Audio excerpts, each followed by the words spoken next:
All right, I am here. I have stolen the office of Chris from basically, you've even changed your name now because you tried to hide from me, but basically from Financial Prepper. And he is got a story for us that he threw at me, and he's like, we got to cover this right now. It's extremely important story coming out of California.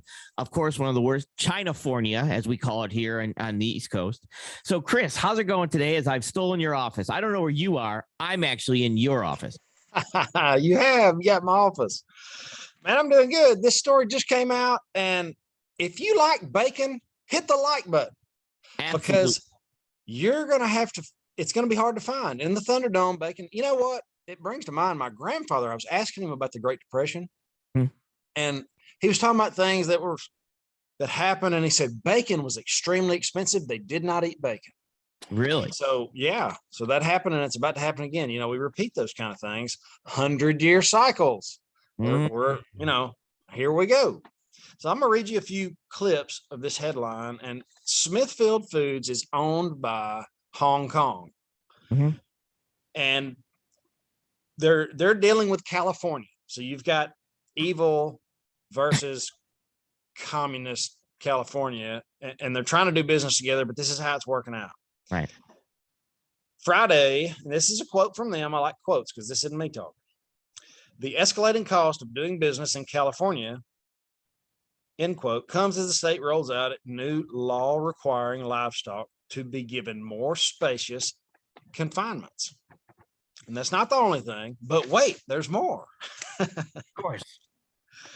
They also, Fern, the Food and Environmental Reporting. Can you imagine working for them? They gave them $100,000 fine for workplace safety in 2020 for failing to adequately protect their workers from the woohoo bat flu. So I guess they had their masks down or something, right. Who knows? But it's just regulation pressure on the food supply mainly. Yeah. What do you take from it? Yeah, it just seems like the closing that's going on, we're now feeling how inflation's affecting us, and that you have inflation affecting us. And now you have an opportunity for countries like China and other stuff to really put a major blow on our food problem, our food industry, right? And that's something that we're already, being said that, hey, you've got food shortages here, you've got this shortages here, and they're looking to close both Utah and California, correct? Because they're saying the price is just too expensive. Yep.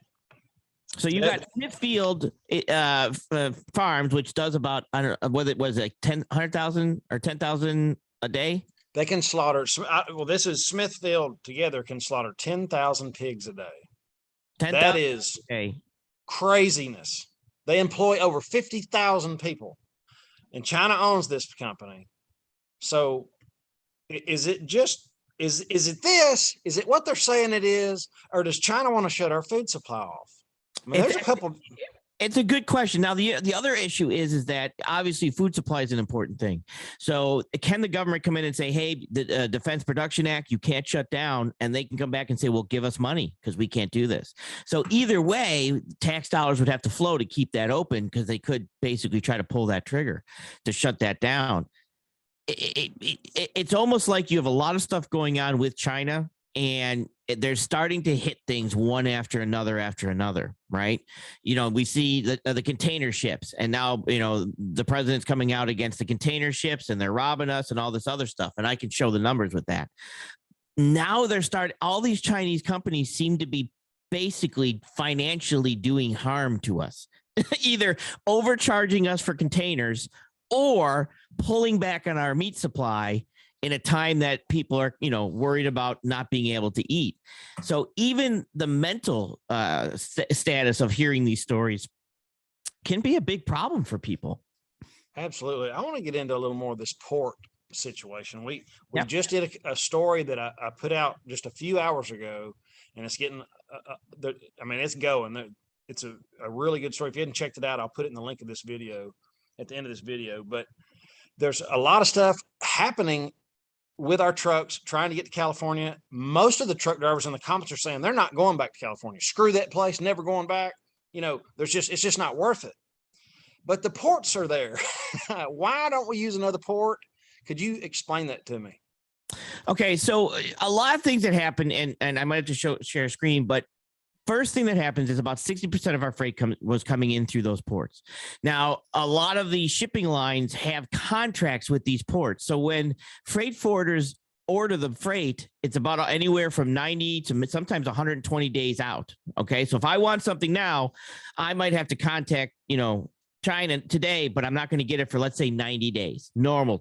Okay. So that 90-day, these freight forwarders are looking for these ports and they're setting contracts and there's stuff like that. So it's not just an easy switch just to drive to another port. Actually, I'm going to share a screen. And the other issue is, let me pull this one here. The other issue is going through the Panama Canal. So let me pull this up here. Why is my look like Ray Charles with those glasses on when you're looking up in my shop because you don't have any computers or anything. You're just kind of looking at. I know. I feel like a little bit. All right. So is this on screen here? Yeah. All right. So this is actually the Panama Canal, and you can see the backup to go through the Panama Canal. All these ships with circles are basically at anchor or sitting. The ones that are look like ships are moving. Reds are tanker, and green are containers.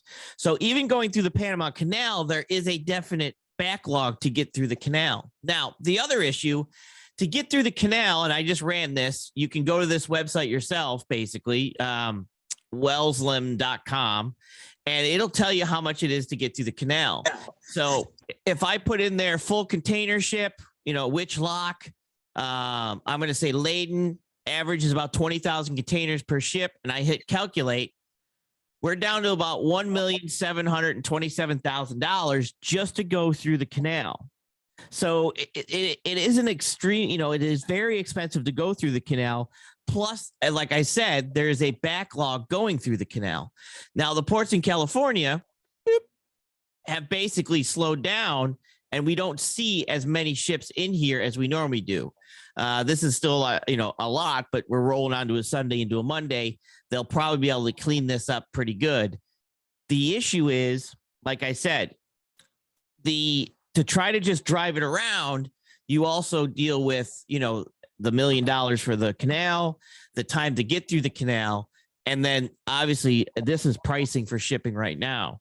So China to the East Coast was about $9,000. At one point it was up here at, 15. And then China to the, this is to the West Coast. This is China to the West Coast. And this is China to the East Coast. So it is still a little bit more expensive to ship your container there, plus going through the canal, plus going to Savannah or other ports. And we're just going to whip through here real quick, is also getting kind of congested. As you can see, this is Savannah, Georgia. So it's not as easy as just switching. They have contracts. They've negotiated months ahead of time.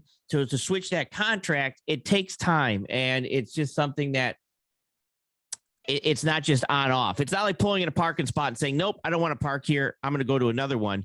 You picked that parking spot about 90 days ago or 120 days ago. So you're kind of stuck with it. You can't just drive on to another one because they'll be like, hey, we don't have room for you. You don't have a contract here. Sorry. And that's the situation.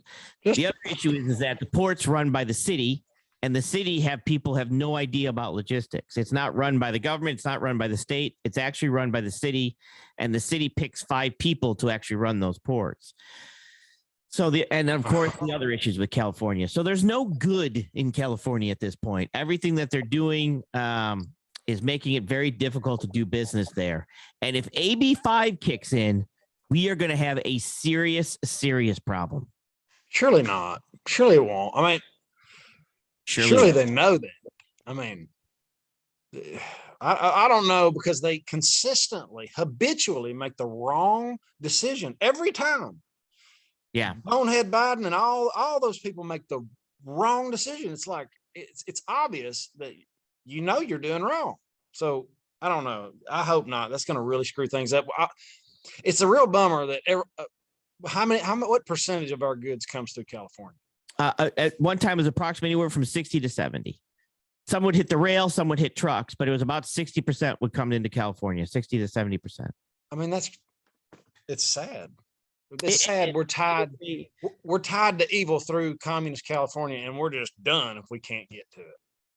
Correct. We are. And it's one of those things that it's very difficult to change because we get so much stuff from China, or we did, Asian area, that to just shift it over to the East Coast, it's different. Now back, 1900s and we used to get a lot more stuff from Europe, and we were Atlantic focused. Well, China kind of took that over in the 20th century, and now we're Pacific focused. And to switch back to Atlantic focused it's not as easy as they say. Right, no doubt. All right, well, thanks for coming on, brother. I think that's enough black pill for one day. But definitely, hey, listen, it's important that you hit the share button, hit the subscribe button, hit the like button, and put this out there because we're trying to grow our channels between all three of us, putting us together, and so we can get this out to as many people as we can. We're going to be doing some call-in shows and things like that pretty soon. So if you got to hit that bell so you know when we go live. Yeah, that's true, guys. And I just want to thank you for being here. Thank you for all the new subscribers, and just y'all are awesome. And I want you to have an awesome, awesome day. Later, brother. See ya.